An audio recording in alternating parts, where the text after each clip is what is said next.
सबै जानेछन् एउटै बाटो भएर, सबै जानेछन् एउटै बाटो भएर, खरानी भएर माटो भएर, खरानी भएर माटो भएर, आमाको माया कदापि कम हुन्न, के भो त छोरो लाटो भएर, आमाको माया कदापि कम हुन्न, के भो त छोरो लाटो भएर।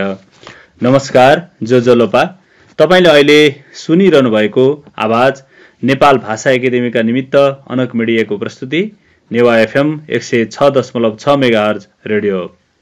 कीर्तिपुर नगरपालिका वडा नम्बर 4 स्थित सशस्त्र प्रहरी बल कल्याणकारी सेवाबाट सञ्चालित नेपाल एपीएफ स्कुलबाट नेपाली विषय शिक्षक म केदार प्रसाद भण्डारी बोलिरहेको छु। आज म यस रेडियो कार्यक्रममा कीर्तिपुर नगरपालिकाद्वारा यस विषम परिस्थितिमा पनि घरमा बसिरहेका विद्यार्थीहरूलाई विषयगत शिक्षा दिने उद्देश्यले सञ्चालन गरिएको रेडियो शिक्षा कार्यक्रम अन्तर्गत कक्षा 10 को नेपाली विषयको रेडियो शिक्षा कार्यक्रम लिएर उपस्थित भएको छु। यो कार्यक्रम हरेक आइतबार बिहान 8:30 बजेदेखि 9 बजेसम्म प्रसारण हुनेछ। भाइ बहिनीहरू सबैलाई नमस्कार। विद्यालयमा गएर साथीहरूसँग एकै ठाउँमा बसेर पढ्ने रहर त होला, तर त्यो सम्भावना तत्कालै देखिँदैन। भाइ बहिनीहरू घरमा नै हुनुहुन्छ, घर हाम्रो पहिलो पाठशाला हो। यो विषम परिस्थितिमा मातापिताको आज्ञाकारी बनेर रेडियो टेलिभिजनद्वारा प्रसारण गरिएको शिक्षा कार्यक्रम सुन्ने, हेर्ने, रचनात्मक कार्यमा लाग्दै अध्ययनलाई मन, वचन र कर्मले अगाडि बढाउनु होला है। भाइ बहिनीहरू केही समय खेलौँ, रमाइलो गरौँ। समय विकराल बन्दैछ। घरबाट निस्केर जथाभावी नडुलौँ, स्वच्छ बनौँ, स्वस्थ बनौँ, स्वस्थ रहौँ, आफूभन्दा ठुलाको सम्मान गरौँ, आफूभन्दा सानालाई माया गरौँ। विभिन्न किसिमका सञ्चार माध्यमद्वारा प्रसारण गरिएका रेडियो शिक्षा कार्यक्रमहरू, स्वास्थ्यसँग सम्बन्धित कोभिड-19 को प्रभावलाई रोक्ने खालका उपायहरूको बारेमा राम्रोसँग ज्ञान गरौँ, राम्रोसँग बुझौँ, राम्रोसँग सिकौँ, यो अनुरोध गर्न चाहे विद्यार्थी भाइ बहिनीहरूलाई। विद्यार्थी भाइ बहिनीहरू रेडियो शिक्षा कार्यक्रम हामीले धेरै समय अगाडिदेखि सञ्चालन गर्दै आएका छौँ र आज पनि नेपाली विषयको कार्यक्रममा मैले भीमनिधि तिवारीद्वारा लिखित टीका नाटकको बारेमा तपाईहरुलाई जानकारी गराउँछु। टीका नाटक के छ त? टीका एकाङ्की नाटकको बारेमा जानकारी गराउने छु। यसका महत्त्वपूर्ण कुराहरूको बारेमा जानकारी गराउने छु र त्योभन्दा अगाडि मैले यस अगाडि पढाएको पाठको अलिकति पुनरावृत्ति गर्न चाहन्छु। विष्णुकुमारी वाइबा पारिजातद्वारा लेखिएको सुप्रसिद्ध उपन्यासकार कवि पारिजातद्वारा लेखिएको कविता म सडक बोल्दैछु भन्ने कविता हामीले पढेका थियौं। त्यस कविताको अलिकति अंश, अलिकति मुख्य भावलाई तपाईहरुसँग जानकारी गराउँदै आजको पाठमा प्रवेश गर्न चाहन्छु। भाइ बहिनीहरू ध्यान दिएर सुन्नु होला, कतै नजानु होला। तपाईहरुले कपी किताब आफ्नो साथमा राख्नु होला, नजानेका कुराहरू टिपोट गर्नु होला, अलि मुख्य कुराहरू टिपोट गर्नु होला, यही आग्रह गरे विद्यार्थी भाइ बहिनीहरू। उपन्यासकार पारिजातद्वारा लेखिएको म सडक बोल्दैछु एक चर्चित गद्य कविता हो र यस कवितामा कविले नेपालको सडकको अवस्था र नेपालीहरूको मानसिकतालाई सठिक रूपमा चित्रण गरेको पाइन्छ। सडक स्वयं निर्जीव वस्तु हो, तर कविले सडकलाई सजीवता प्रदान गरेर उसले भोग्नु परेका भौतिक तथा मानसिक अवस्थाहरूलाई सूक्ष्म रूपमा चित्रण गर्ने काम यहाँ गरिएको छ। सडक आफैमा शान्त हुन्छ, कसैलाई दुःख दिने वा तर्साउने काम यसले गर्दैन। यो पहाड र चट्टानहरू ब्लास्टिङ गरी निर्माण गरिएको हुन्छ र यो निश्चल रूपमा रहेको हुन्छ। यसका छातीमा मानिसहरू गुड्ने, कुद्ने, हिँड्ने मात्रको होइनन्, चिप्लेटी खेल्ने, कवाज खेल्ने, गिर खेल्ने काम पनि गर्छन्। मानिसहरू र सवारी साधनहरू ताती लागेर सडकमाथि जथाभावी हिँड्ने, गुड्ने गर्छन्। यस्तो बेला सडकलाई जतिसुकै सकस परे पनि ऊ कुनै प्रतिक्रिया जनाउँदैन। यात्रुवाहक बस र मालवाहक ट्रकहरू जथाभावी सडकमाथि कुदाउनाले दुर्घटना हुन्छन्। ट्र्याक्टरले बसलाई बाटो नछड्दा उत्पन्न हुने समस्या पनि सडकले बेहोर्नु पर्छ। जोगीमारा, नागढुङ्गा, कुर्लिन घाट जस्ता अनेक प्रकृतिका बाटाहरूका साथै यस अन्तर्गत पर्ने ओडारे भिर, लाङ्ग्रे भिर, बाँदरे भिर आदि पर्दछन्। यस्ता कयौं अक्करे भिरबाट सवारी साधनहरू खस्छन् र अकालमा मानिसहरूको त्रासद मृत्यु हुन्छ। र वास्तवमा सडकलाई जीवनमा का हरेक समस्याहरू आइलाग्न सक्छन् र कहिले सडक पानीले डुब्छ भने कहिले त्यसलाई पहिरोले पुरिदिने काम गर्छ। जति नै कष्ट बेहोर्नु परे पनि सडकले मानिसको सेवा गरिरहेको हुन्छ। सडकलाई जोखिमपूर्ण बनाउने अनि दुर्घटना निम्त्याउने मानिस त्यही सडकलाई झुर, खत्तम र रद्दी भन्दै गाली गर्छ। आफूलाई कुखुराको गुलाफी फूल सम्झेर सुरक्षित घुमफिर गर्न खोज्ने मानिसलाई सडकले जसलाई सोध्नु पर्ने हो त्यसैलाई सोध्न भनी पनि आग्रह गरेका छन्। यसरी सडकको वास्तविक अवस्था, मानिसको सोचाइ र व्यवहार तथा जथाभावी सडकको प्रयोगले मान्छेले बेहोर्नु परेको त्रासद मृत्यु आदिलाई देखाउनु नै प्रस्तुत कविताको आशय रहेको छ। भाइ बहिनीहरू, सडकलाई गाली गर्नुको साटो त्यसको निर्माण र निर्माणपछि प्रयोग गर्दा अपनाउनु पर्ने सुरक्षा र मर्मत समार जस्ता कुरामा समेत ध्यान दिन सचेत गर्नु नै यस कविताको मूल आशय थियो। हामीले यो म सडक बोल्दैछु भन्ने कविता पहिलो पाठमा पढेका, पहिला योभन्दा अगाडि पढेका थियौँ, फेरि पुनरावृत्ति गरायौँ। आज हामीले पढ्नुपर्ने पाठ छ टीका नाटक। टीका भीमनिधि तिवारी, यसका कविको नाटककारको परिचय दिन चाहन्छु भाइ बहिनीहरू। टीका नाटकको नाटककार, नाटक जसले लेखेका छन् टीका नाटक, उनको परिचय। विक्रम सम्वत 1968 सालमा दिल्ली बजार काठमाडौँमा जन्मिएका भीमनिधि तिवारी विस्फोट कविता कुञ्ज कविता संग्रह, सहनशीला सुशीला, शिलान्यास, चौतारा, लक्ष्मीनारायण, काशीवास, एसएसपी सब नाटकहरू उनले लेखेका छन्। 2017 सालमा मदन पुरस्कारद्वारा सम्मानित भएका भीमनिधि तिवारीले आइएसम्म औपचारिक अध्ययन गरेका छन्। धेरै वर्षसम्म सरकारी सेवामा कार्यरत रहे। कथा, कविता, नाटक, उपन्यास, निबन्ध आदि हरेक विधामा पोख्त पौराणिक, ऐतिहासिक र सामाजिक तिनी क्षेत्रमा उत्तिकै सशक्त रूपले कलम चलाएका छन्। सामाजिक नैतिकतामा बल पुर्याउने खालका नाटक, सरल भाषामा लेखिएका र मञ्चन गर्न सजिला हुने नाटकहरू उनले लेखेका छन्।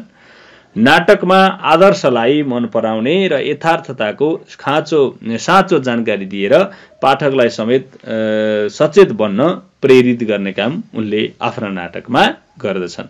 भाइ बहिनीहरू, मिठो व्यङ्ग्य र हास्यद्वारा अज्ञात वास्तविकताको रहस्य खोल्ने नाटककारको रूपमा भीमनिधि तिवारी परिचित रहेका छन्। दैव, अब मैले भन्ने गर्छु, आयु टप्प टिप्यो, लघु मिति पुग्यो, टारै र टर्दैन त्यो भने चाहिँ विक्रम सम्वत 2030 सालमा उनको निधन भयो। उनको निधनले नेपाली साहित्यको नाटक जगतमा, नाटकको क्षेत्रमा, नाट्य रचनाको क्षेत्रमा ठूलो क्षति पुगेको महसुस गरिएको छ। यसरी वास्तवमा भीमनिधि तिवारीको सामान्य परिचय मैले यसरी गराएँ। भाइ बहिनीहरू, अब टीका नाटकतिर म जान चाहन्छु। टीका नाटकमा 4 जना पात्र महत्त्वपूर्ण पात्रका रूपमा रहेका छन्। आमा कमान सिंह छोरो जो विदेश गएको हुन्छ, कमान सिंहको श्रीमती सुन्तली बुहारी र कालु नाति, सुन्तली र कमान सिंहको छोरो आमाको नाति। यसरी 4 जना पात्रहरू यसमा महत्त्वपूर्ण भूमिकामा रहेका छन्। र वास्तवमा आफ्नो छोरो कमान सिंह विदेशमा कमाउन जान्छ। टीकाको दिन ऊ आउला र टीको लगाइदिएर अनि हामी टीको लाएर केही खाउँला, उसलाई आशीर्वाद दिउँला भन्ने उद्देश्यले आमा भोकै बसेकी हुन्छन्। भोकै बसेर टीको लाउँदाखेरि त्यो आशीर्वाद प्राप्त हुन्छ, आशीर्वाद लाग्छ भन्ने हाम्रो धार्मिक मान्यता छ। त्यसकारण उनी भोकै रहेको प्रसङ्गलाई यहाँ देखाइएको छ। भाइ बहिनीहरू, वास्तवमा उनी धेरै भोकै छिन्, भोकै बसेकी छिन्। छोरो आउला र टीको लगाइदिउँला भन्ने उद्देश्यले बसेकी छिन्। बुवा कहिले आउनुहुन्छ भन्दै सान पिङ खेल्दै आफ्नो छोरो कालु पनि बुवाको प्रतीक्षामा बाटो हेरेर बसिरहेको छ। आफ्नो श्रीमान कहिले आउलान् भनेर श्रीमती सुन्तली पनि बाटो हेरेर प्रतीक्षामा बसिरहेकी छिन्। यो अवस्था सिर्जना भएको छ। यसरी यो नाटकमा आमैले कमान सिंह टीकाका दिन ढिलो आइपुगेकोमा चिन्ता व्यक्त गरेकी छिन्। अत्यन्त चिन्तामा छिन् उनी र उनको उमेर अनुसार उपयुक्त नै छ उनले चिन्ता गर्नु, उनले आफ्ना छोरा छोरीलाई आशीर्वाद दिनु, टीको लगाएर आशीर्वाद दिनु र उनीहरूको चाहिँ समुज्जल भविष्य, सुख शान्ति समृद्धिको कामना गर्नु, यो महत्त्वपूर्ण पक्ष हो। भाइ बहिनीहरू, वास्तवमा यो टीका नाटकमा एकाङ्कीकार भीमनिधि तिवारी देशप्रेमको भावनाले ओतप्रोत भएको चर्चित एकाङ्की नाटकको रूपमा हामी यहाँ व्यक्त गरेका छन् भीमनिधि तिवारीले यसलाई। र सांस्कृतिक उत्सवका रूपमा लिइने दशैंको टीका नेपालीहरूका लागि धार्मिक, सांस्कृतिक र आर्थिक महत्त्वको चाड हो। यसै चाडलाई केन्द्रबिन्दुमा राखेर विषयवस्तु प्रस्तुत गरिएको यस नाटकको शीर्षक टीका एकदमै उपयुक्त रहेको छ। टीका वास्तवमा कसरी सार्थक हुन्छ भन्ने कुरालाई मैले तपाईहरु समक्ष जानकारी गराउन चाहन्छु। घरको मुख्य पुरुष पात्र कमान सिंह अर्थोपार्जनका लागि विदेश गएको र दशैंको टीका अगावै घर आउन नसकेका बेला एउटा ग्रामीण निम्न आय भएका परिवारको अवस्था कस्तो हुन्छ भन्ने कुरालाई यस एकाङ्कीमा प्रस्तुत गरिएको छ। भाइ बहिनीहरू, आमा आमै, श्रीमती सुन्तली, छोरो कालु मात्र घरमा छोडेर परदेश गएका कमान सिंहले दशैंको समयमा घर फर्कने विचारले आउँदा आउँदै पनि समयमा आइपुग्न नसक्दा घरको अवस्था अत्यन्त दयनीय बन्न गएको छ। घर घरमा टीकाको रमाइलो, खसी काटेको, टीका लगाएको र पिङ खेलेको रमाइलोको बीचमा कमान सिंहको घर उजाड बनेको छ। नियास्रो मानेर कमान सिंहको आगमनको प्रतीक्षा गरिरहेको दैमा मुछेका अक्षता र जमरा सुक्दै गइरहेका छन्। दिन ढल्केर रातमा परिणत भइरहेको छ। बुढेसकालको एउटै सहारा नआउँदा आमाका मनमा रन्केको उदासी चिन्तन छोरो र श्रीमतीको मनमा नियास्रो मेट्न रातभरि सक्ता टुप्लुक्क आइपुग्छ। कमान सिंहको घरमा बिना दियो बत्ती बल्छ, घरमा खुसीको उज्यालो चम्किन्छ। यसरी आर्थिक पक्षका साथसाथै नेपालीहरूको महान चाड दशैंको टीकाको सन्दर्भलाई मुख्य विषयवस्तु बनाएर प्रस्तुत गरिएको यस एकाङ्कीको शीर्षक टीका अत्यन्त सान्दर्भिक रहेको छ। र वास्तवमा टीका एकाङ्कीमा आमा र सुन्तली परिवारको आशाको केन्द्र परदेशबाट दशैंको टीकाका दिन समयमै घर नआइपुगेकाले खिन्न मुद्रामा छन्। कमान सिंह आफ्नो घरको आर्थिक अवस्था कमजोर भएका कारण पैसा कमाउन परदेश गएको हुन्छ। परिवारको आशा र भरोसाको केन्द्र कमान सिंह सधैँ बेलैमा घर आइपुग्थ्यो र दशैं उत्सवमय बन्थ्यो, अत्यन्त सान्दर्भिक बन्थ्यो। यसपालि दशैंको टीकाको दिनभर त के घाम अस्ताएपछि ऊ झमक्क साँझ परुन्जेलसम्म पनि आइपुगेन।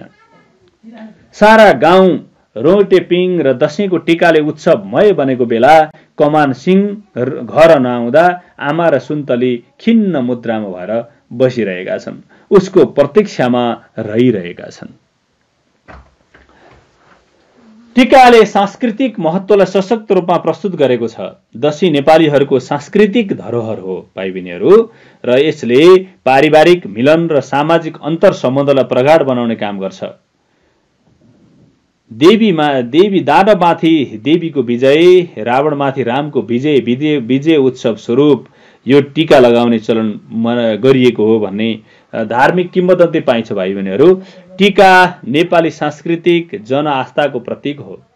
गरिमामय सांस्कृतिक पृष्ठभूमि भएको नेपालमा दशैंको टीकाको ठूलो महत्त्व छ। यही महत्त्वलाई बुझेका अनि काम विशेषले घर छोडी परदेश गएका नेपालीहरू जस्तो सुकै विषम परिस्थितिमा पनि बुढाबुढी भइसकेका आमा बुबाको हातबाट दुर्गा भवानीको प्रसाद स्वरूप टीका लगाई आशिष थाप्न आफ्नो घर आउने गर्छन्। यसो उत्सवमय अवस्थामा परदेश गएका आफन्तहरू र आई नपुग्दा आमै जस्ता धेरै मातृ हृदयहरू कमान सिंह जस्ता छोराहरूलाई सम्झेर तडपिरहन्छन्। पारिवारिक भेट, आशीर्वाद लिने र उत्सव मनाउने अनि सबैले रमाइलो गरी दुःख बिर्सने भएकाले टीका एकाङ्कीले टीकाको सांस्कृतिक महत्त्व नेपाली समाजमा उच्च स्थानमा रहेको छ भन्ने कुरालाई प्रस्तुत गरेको छ। वास्तवमा भाइ बहिनीहरू, र यसरी टीका एकाङ्कीमा आएका प्रमुख पात्र कमान सिंह आफ्नै आमाको अर्ती पाउनुभन्दा पहिले स्वदेशलाई भन्दा धनलाई महत्त्व दिन्थे। उनी पैसाको निम्ति बुढी आमाले आफ्नै पत्नी सुन्तली र छोरो कालुलाई छोडेर परदेश गई मालिकका घरमा काम गर्थे। उनी नेपालमा काम नपाएर होइन, यहाँ भन्दा बढी कमाउने उद्देश्यले मुगलान भासिएका हुन्।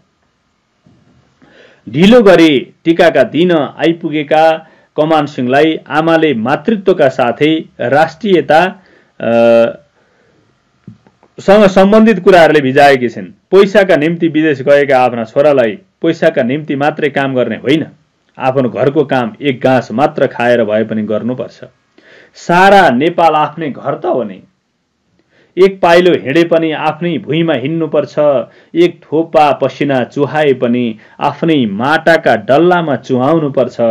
आफ्नो घर बनेकोमा आफूलाई सुख हुन्छ भने र आमाले सम्झाइन्।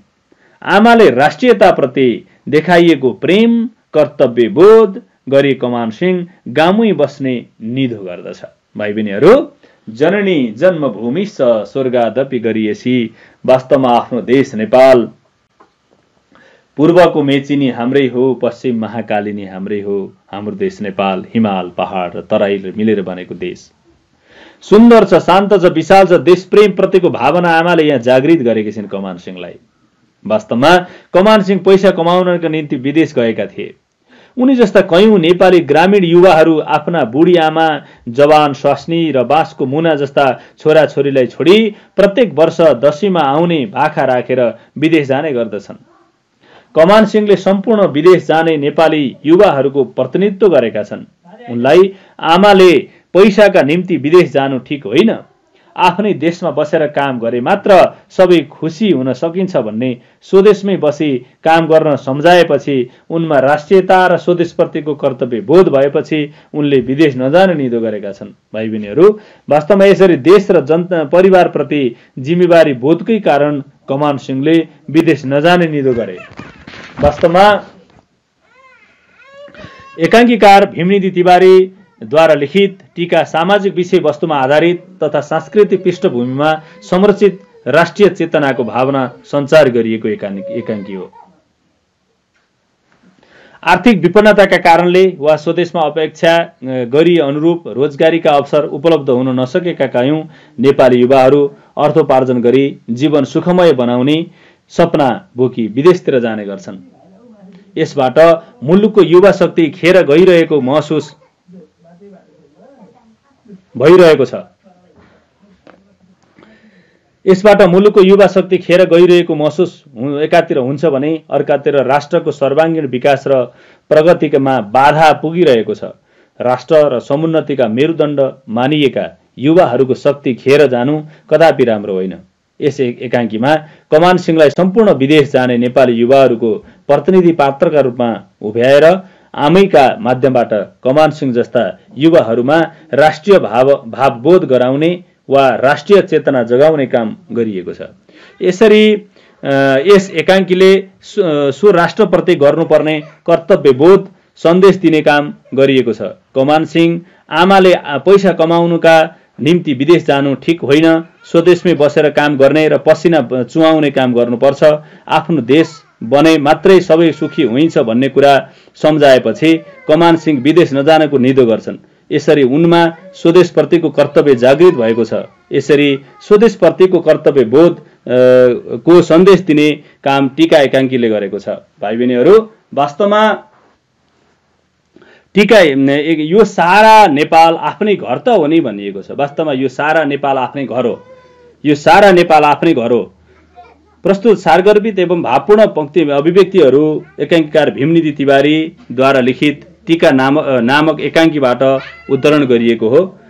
तिवारीले नाटक, एकाङ्की, कथा, कविता आदि विधाहरूमा कलम चलाएका छन्।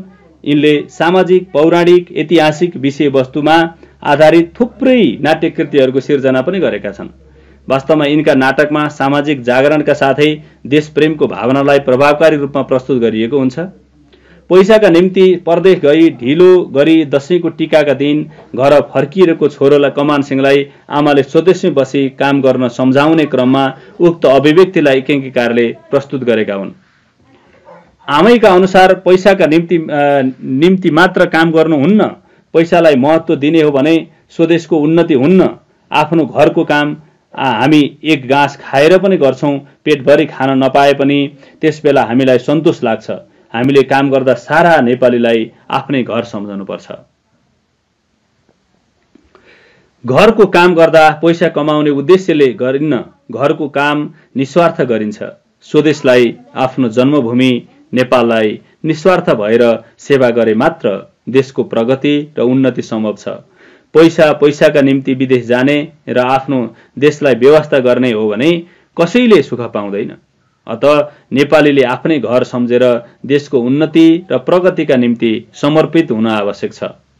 यसरी देशप्रेम र राष्ट्रिय बोधको भावलाई एकाङ्कीकारले बुढी आमैका माध्यमबाट प्रस्तुत गरेका छन्। ठेट नेपाली शब्दहरूको संयोजन र वाक्यात्मक स्तरमा प्रस्तुत गरिएको यस अभिव्यक्तिमा राष्ट्रप्रेमको भाव प्रभावकारी बन्न गएको छ।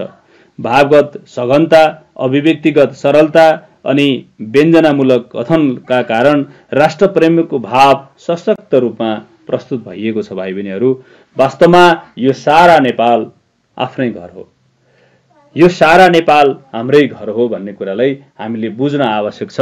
भाइ बहिनीहरू, यसरी आफू जन्मेको भूमि सबैलाई प्यारो लाग्छ। पैसालाई महत्त्व दिएर परदेश गए पनि त्यहाँ स्वदेशमा भन्दा बढ्ता पैसा कमाउन सकिए पनि मानिसलाई सन्तोष हुँदैन। आफ्नै देशको हावापानी, ढुङ्गो, माटो र संस्कृति, चाडबाड अनि मेलापात नै हामी नेपालीहरूका लागि प्रिय हुन्छन्। त्यसैले उक्त अंशमा कमान सिंहकी आमाले आफ्नो देशमा बसी श्रम गर्न र आनन्दको जीवन बाँच्न छोरालाई सम्झाउँछिन्। उनका अनुसार एक पाइलो हिँडे पनि आफ्नै भुइँमा हिँड्नुपर्छ। आफ्नो भुइँ सबैको प्यारो हुने हुनाले भएकाले पनि केही काम गर्नु पर्यो भने पनि यही पसिना बगाउन उत्तम मानिन्छ। विदेशमा बगाएको पसिना त्यसै खेर जान्छ भने स्वदेशमा बगाएको पसिना खेर जाँदैन। त्यसैले आफ्नो एक थोपा पसिना चुहाए पनि आफ्नै माटाका डल्लामा चुहाउनुपर्छ। कमानसिंहलाई सम्झाएकी छिन् यी कुराले आमाले।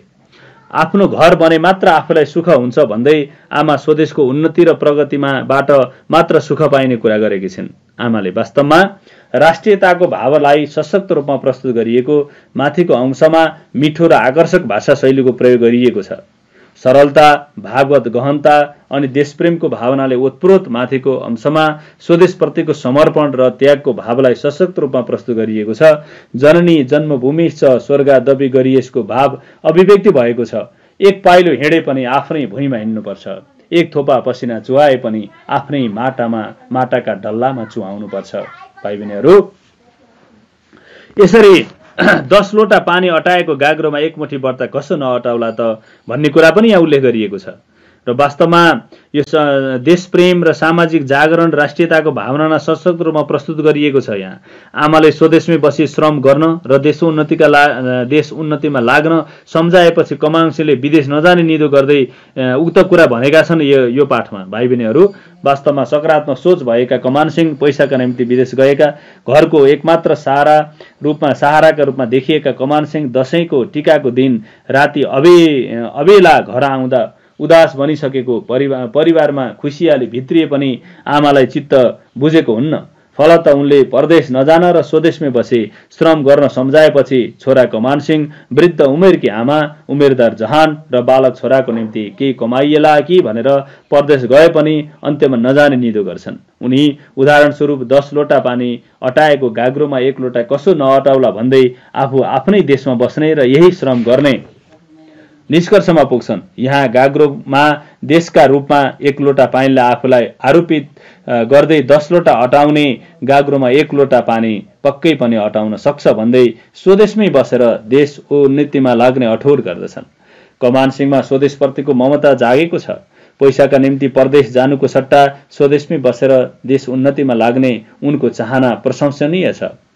पैसाका पछि दौडने र स्वदेशलाई महत्त्व नदिने आजका युवा पुस्ताका निम्ति स्वदेशमै बसेर पनि आय आर्जन गर्न सकिने उदाहरण कमानसिंह बनेका छन्। यहाँ मिठो र आकर्षक भाषा शैलीका माध्यमबाट स्वदेशप्रतिको प्रेम जागृत भएको छ। देशप्रेमको जागृत भएको छ। वास्तवमा यो नाटकमा देशप्रेम र एउटा सामाजिक अवस्थाको चित्रण गरेको पाइन्छ भाइ बहिनीहरू। र यसरी आज हामीले टीका एकाङ्की नाटकको बारेमा पढ्यौँ। भाइ बहिनीहरूले यसलाई राम्रोसँग अध्ययन गर्नुहोला, बुझ्नुहोला, सुन्नुहोला। रेडियो शिक्षा कार्यक्रमहरू, टेलिभिजनद्वारा प्रसारण गरिएका कार्यक्रमहरू सुन्ने गर्नुहोला, पढ्ने गर्नुहोला भन्ने आग्रह गर्दै आजको समय सकिसकेको छ। हामी फेरि अर्को पाठ लिएर अर्को दिन फेरि उपस्थित हुनेछौँ। अहिलेलाई आजको यो पाठ यहीँ अन्त्य गर्दछु। यहाँहरूको जीवन सुखमय बनोस्, सुख शान्ति समृद्धि प्रदान होस् भन्ने कामना गर्दै आज यो पाठबाट बिदा हुन चाहन्छु। भाइहरूको दिन सुखमय बनोस्। जय होस्, मङ्गल होस्, कल्याण होस्।